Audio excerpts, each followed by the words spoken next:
To the KOAM Morning News, and on this Wildcat Wednesday, coming off of last year, understandably, we had to do so many functions virtually. And the Wildcat Extension District has certainly done a marvelous job of making sure that a lot of our youth and a lot of our communities still were able to attend a number of events. But now that we're transitioning into 2021, things are getting better and better as the days go by, and we are kind enough to be joined by Sherry Nelson of the Wildcat District. Sherry, number one, thank you for everything you were able to do with our communities virtually, but now we're going to open this thing up because we've got a great opportunity for people to get together.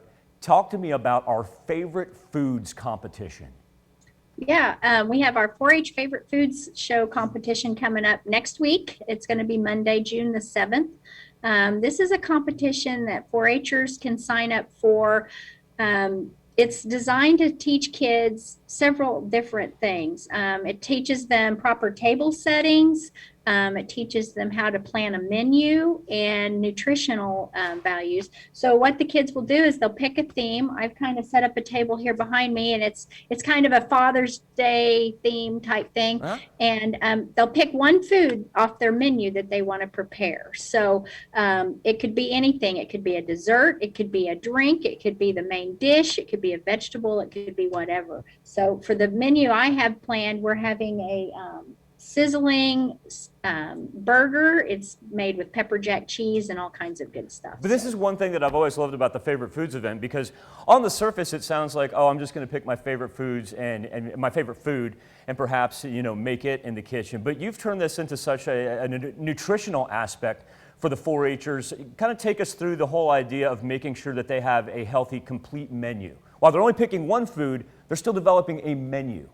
Right, they're developing a menu that kind of goes with that favorite food that they're selecting. So, like with this, we're having a burger. So we're gonna fix some potato salad. We're gonna have some fresh fruit, like watermelon on the table for dessert. We're gonna have some fresh asparagus. We're gonna grill some asparagus to go with this, and some iced tea or lemonade to go for the drink. So try to incorporate all the food groups into those menus, and just some general nutritional values that food pyramid type stuff that they can learn about.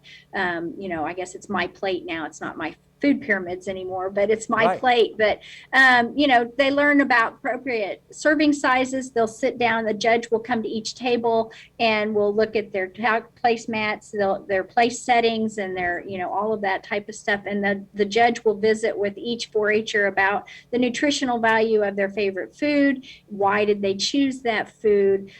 Things like that. It could be any number of things. And so I'm looking forward to see what the kids come up with this year. I bet mom and dad greatly appreciate them knowing how to correctly set a table as well.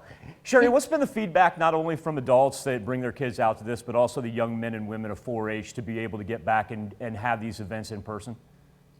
Oh, it's tremendous. The kids, the parents, everybody, they're just ready to get back to some kind of normal. Mm-hmm. And so by being able to do some of these events in live and in person are tremendous. The kids just, they miss that social aspect of Absolutely. Being able to visit with their friends. And so we will have a virtual option available if somebody, isn't comfortable or has a, health concern that they want to do it virtually. But we'd much prefer them to come out live and in person. So run us through the particulars there coming up next week as far as what we need to know and where we convene.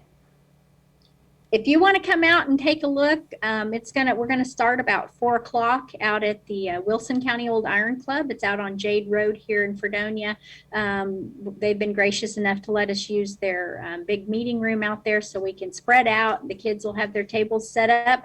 The judging will start probably about 4:30, and the judge will make their rounds, and then we'll select a winner. And once again, winners, and those winners will get to go on to the area competition on June 22nd. In Emporia. Oh, how nice! And, okay, so if I'm a 4-Her and I'm like, oh, now I've heard. Now I got to get into this. How do we get in touch with you?